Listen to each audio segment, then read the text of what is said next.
In a dim workshop in a Roman port city, the sound of a stylus scratching across wax fills a narrow room lined with amphorae and bundles of papyrus. A small oil lamp flickers beside a scribe hunched over a writing table. In front of him lies a letter that has already travelled far. It has been carried by ship, guarded by a courier, read aloud to an assembly, and now it rests on the scribe's desk, waiting to be copied. The name at the top identifies the writer, Paul, a travelling apostle known throughout many cities of the Eastern Empire. His letters move through networks of trade and fellowship. They travel farther and faster than the man himself. In a world without printing, without mass production, and without any official Christian institutions, his words begin to take on a life of their own. In this quiet workshop, the scribe prepares to create another copy. The wax tablet beside him contains notes taken as the letter was read aloud in the gathering. He consults them carefully. Soon ink will touch papyrus, and a new copy will leave the workshop in the hands of another merchant or traveller, continuing a chain of transmission that would eventually shape the direction of Christian theology. The question is simple. Why did Paul's letters survive when so many others did not? Hundreds of early Christian writings existed. Only a fraction remain. Yet Paul's correspondence not only endured, it became the backbone of early Christian teaching across the empire. To understand this, the story must return to the earliest decades of the movement and reconstruct how writings circulated before there were churches in the formal sense, before there were scriptoria dedicated to copying, and before any central authority decided what should be preserved. Paul wrote his letters during the middle of the 1st century. He addressed communities he had founded or visited, often responding to specific concerns, conflicts, or questions. Each letter arose from real social situations. They were not abstract treatises. They were written with urgency and intention. The recipients heard them read aloud in group settings. In many assemblies, literacy was limited. A letter carried weight when spoken publicly. Its authority depended on the reputation of the person who sent it. Paul's authority came not from office but from his direct involvement in founding communities. It was these communities that made the early decisions about preservation. They copied what mattered to them. They circulated what they found useful. The earliest Christian gatherings functioned as local archives in miniature, storing small collections of texts that reflected their needs and interests. No central decision preserved Paul. Instead, a network of small groups across the Mediterranean gradually formed a chain of cooperation. They shared texts along trade routes, through couriers, through merchants who became believers, and through travelers moving from city to city. One of the earliest reasons Paul's letters survived was their practical value. They addressed questions that many communities faced: issues of unity, issues of moral conduct, disputes over food practices, questions about resurrection, relations between believers from Jewish and non-Jewish backgrounds. These themes recurred across regions, making Paul's letters suitable for wide circulation. Other early Christian writings may have been deeply meaningful in their original settings, but addressed local concerns that did not resonate broadly. A letter written to a specific household might not have interested readers in another city. Without broad appeal, copies were not made. Without copies, survival was unlikely. Paul's letters also benefited from the mobility of his co-workers. Individuals such as Timothy, Titus, and others acted as carriers and interpreters. They traveled frequently, establishing links between communities. These personal networks allowed letters to move along predictable routes. When a community received a letter from Paul, they often expected more in the future and kept earlier ones safe for reference. Another factor was the early practice of reading and rereading. Paul's letters were not simply delivered and discarded. Communities treated them as ongoing sources of instruction. When a new assembly formed in a port city or market town, believers often asked whether anyone had copies of earlier letters. They wanted guidance. They sought continuity. This created demand, and demand created duplicates. Over time, collections began to form. A community might possess 3 or 4 letters, another community might hold 2 or 3. When believers traveled between cities, they compared collections. This cross-pollination created early anthologies. Some communities copied letters they did not originally receive. Others shared their sets with visitors. This process was not coordinated, it was organic. It resembled the spread of artisan techniques or family recipes rather than an official library. Yet through it, Paul's letters gained durability. The next reason for survival concerned scribal culture. Copying a text took time, materials, and skill. Papyrus cost money. Ink required preparation. Not all early assemblies had resources for copying. Those that did became important nodes in the preservation network. Certain cities, such as Ephesus, Corinth, and Antioch, became centers of copying because they had more scribes, more materials, or greater access to trade routes. Paul's letters circulated through these hubs and acquired multiple copies before some other writings had even traveled beyond their first location. Scribal accuracy varied. Early copies likely contained mistakes. Some communities attempted to correct them by comparing multiple manuscripts. Others produced careful additions. Mistakes in a local text did not prevent survival as long as other copies existed elsewhere. A diversity of manuscripts provided redundancy, and redundancy increased longevity. Paul's letters also benefited from early teaching practices. Leaders in assemblies used them during instruction. When groups gathered for meals or prayer, passages from letters were read aloud. This habit produced a sense that Paul's guidance carried enduring value. Communities kept his writings because they felt instructive rather than temporary. Many other early Christian writings lacked this liturgical use. Without being read regularly, they were more easily forgotten, damaged, or left uncopied. Paul's letters also addressed theology in a structured way, even when dealing with pastoral issues. They included arguments, interpretations of Israel's scriptures, discussions of divine justice, and reflections on the meaning of Jesus' death and resurrection. Other early writers produced such reflections as well, but Paul's clarity and adaptability made his letters appealing for teaching. Because these letters combined instruction, argument, and practical advice, teachers found them useful across many situations. A text that could serve multiple purposes had a higher chance of being copied again. Another layer of preservation came from the formation of leadership networks. As communities grew, they appointed elders who coordinated gatherings and maintained written materials. These leaders acted as custodians. When Paul's letters arrived, they placed them in safe storage, often within homes used for assemblies. These homes functioned as small centers of organization and became informal archives. As new communities formed in nearby regions, leaders shared materials with them. This sharing created a pattern of distribution that continued long after Paul's lifetime. The question remains, why did Paul's letters survive when letters from other apostles or teachers did not? Several factors contributed. Some of the apostles may not have written many letters, or their letters may not have been widely circulated. Some may have been written to individuals who did not share them beyond their immediate circle. Others may have been read once and then lost. In the case of Paul, a combination of mobility, controversy, and influence ensured repeated circulation. His teachings often provoked debate. Communities wanted to preserve his arguments to explain their own positions. Some disagreements among early Christians centered around Paul's interpretations. Letters were copied not only by his supporters but also by groups that questioned him. Even criticism can lead to preservation if opponents retain copies for reference. This paradox contributed to the survival of collections. Paul's letters became points of discussion across the Mediterranean, making them valuable in both agreement and disagreement. Over time, certain communities began assembling complete sets.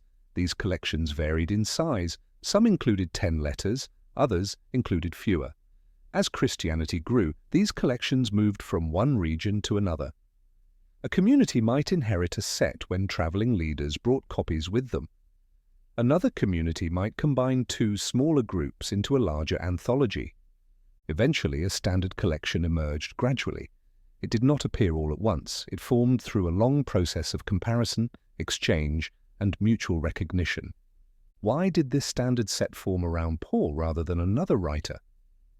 Several explanations exist. Paul's letters were earlier than many other writings.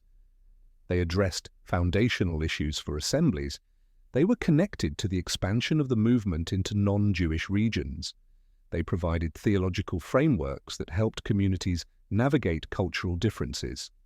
In addition, Paul's letters included personal names, events, and travel plans. These details grounded them in history and made them feel authentic. Early readers valued texts that came from identifiable individuals involved in the formation of their communities. Anonymous writings, even if meaningful, lacked this anchoring. Another factor was the relationship between Paul's letters and the narrative accounts that later circulated. Stories about Paul's travels gave context to his correspondence.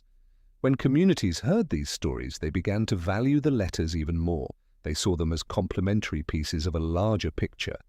Meanwhile, letters written by other figures faced different circumstances. Some were lost in persecutions, some were copied only once or twice, others remained in locations that later suffered destruction. Fires, invasions, and natural decay claimed many texts. The survival of Paul's letters required more than interest. It required physical protection across generations. Archaeological research reveals that early Christians often stored their texts in clay jars or wooden chests kept inside homes or gathering spaces. When those homes were destroyed, texts disappeared. When communities relocated, they carried small collections with them, leaving others behind. Paul's letters survived partly because they existed in multiple places at once. Their geographical dispersion provided safeguards. Even if one region lost its copies, others preserved theirs. Another element in the preservation process involved later communities that valued written materials for teaching. As Christianity spread, groups sought authoritative texts to maintain unity across distances. Paul's letters offered guidance on community structure, moral conduct, and relationships. They addressed disputes that new assemblies also encountered. For this reason, communities that emerged later found them useful and copied them again. As the 2nd century progressed, the need for stable teaching materials increased.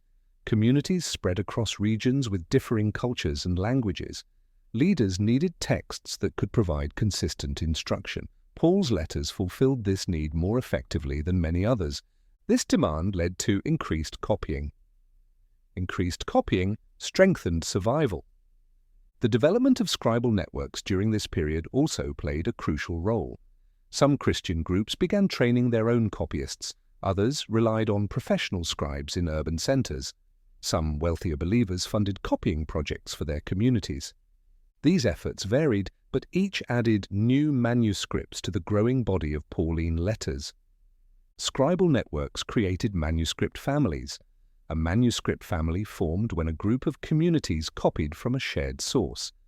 These families could be identified by small variations in wording or punctuation. The existence of multiple manuscript families shows how widely Pauline letters circulated early on. This wide circulation made it difficult for them to disappear. Even if one manuscript family was lost, others remained.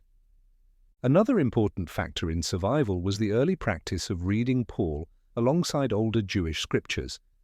Communities used his letters to interpret passages from those scriptures. When letters became part of teaching cycles, they gained a semi-liturgical function. Texts used during gatherings tended to be preserved more carefully.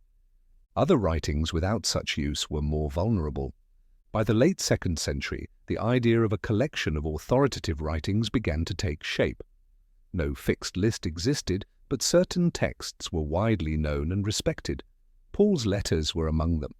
Their presence in multiple regions added weight to their perceived importance. When controversies arose about doctrine, communities often appealed to Paul's letters for guidance. This reinforced their central role. Because they were cited often, they were copied often. Writings that communities considered less central were not copied as frequently. By the 3rd century, Christian scribal practices had matured. Some communities began organizing their libraries. They grouped texts by type. Collections of Paul's letters became standard items. They were stored carefully and copied regularly. This institutionalization strengthened their longevity. Other writings did not benefit from this process. Some were excluded because they were too localized. Others lacked clarity of attribution. Still others contradicted teachings that communities had come to accept. Without consistent copying, these texts faded over time. Physical materials also influenced survival. Papyrus decays quickly in humid climates. Many regions of early Christian growth had conditions unfavorable to preservation. Yet because Paul's letters were stored in multiple climates, including drier areas, some manuscripts survived long enough to be recopied onto parchment, a more durable material. Once copied on parchment, their survival increased dramatically. Parchment manuscripts could endure centuries if stored properly. Many other writings never made this transition. They died with their papyrus originals. By the 4th century, collections of Paul's letters were widely recognized. They formed the backbone of teaching. They shaped discussions about doctrine, ethics, and community life. Their influence grew to the point that communities saw them as essential. At this point, the survival of his letters was no longer fragile. It was secure through widespread acknowledgement. Yet the question remains: why did Paul's letters achieve this level of influence while others did not? Part of the answer lies in the theological framework they provided. Paul addressed questions of identity for early believers. He explored the relationship between the movement and the heritage of Israel. He articulated ideas about liberation, unity, and divine action. These themes helped communities understand themselves in a fast-changing world. Other writers explored such themes, but Paul's approach offered clarity and flexibility. His letters could be applied across cultures and social classes. They spoke to urban assemblies and rural groups alike. They could be interpreted in various ways which allowed them to remain relevant even when situations changed. Another part of the answer lies in narrative reinforcement. The more people told stories about Paul's travels, struggles, and encounters, the more valuable his letters became as first-hand expressions of his thought. Narrative and correspondence reinforced one another. Finally, the survival of Paul's letters depended on chance as well. Wars destroyed many cities, fires consumed archives, natural disasters erased entire communities. Some letters survived simply because they were kept in places that remained stable long enough to enable copying. Hundreds of writings disappeared because they never received the broad circulation that Paul's letters did. Others were lost because their communities did not have the means to preserve them. Still others were overshadowed by writings that acquired greater authority. At the center of this history stands a simple fact. Paul's letters survived because communities valued them enough to copy them repeatedly over generations. Their usefulness, clarity, adaptability, and authority created demand. Demand created manuscripts. Manuscripts created durability. The survival of his letters shaped the development of early Christian thought. They influenced teaching, preaching, and community formation. Their presence in multiple regions helped unify assemblies across vast distances. They became foundational texts not because an institution decreed it, but because the people who received them chose to preserve them. This process was gradual. It unfolded across decades and centuries. It involved scribes, travelers, teachers, and entire communities. It depended on both intention and accident. It reflected both human agency and historical circumstance. The result was a collection of letters that outlasted empires, crossed languages, and became central to the theological structure of Christianity. Their survival was not inevitable. It was the outcome of a long chain of decisions made by individuals who believed the letters deserved to endure. Other writings, perhaps equally meaningful in their own day, disappeared quietly because they lacked the same networks, usage, or resonance. Paul's letters survived because they became indispensable to communities seeking to define themselves in a diverse and changing world. When the scribe in the Roman workshop finished his copy and handed it to the courier, he did not know he was contributing to the preservation of texts that would shape centuries. He simply followed a request from a local assembly. Yet his work, and the work of countless others, allowed these letters to travel, to be read, to be copied again, and to survive long enough to be recognized as central. The story of why Paul's letters endured is the story of how a decentralized movement created a literary backbone through ordinary acts of preservation. It shows how texts gain authority through usage, how communities form identity through shared writings, and how history is shaped by what people choose to copy. And above all, it reveals how a handful of letters written to scattered assemblies became the enduring structure upon which much of early Christianity came to rest.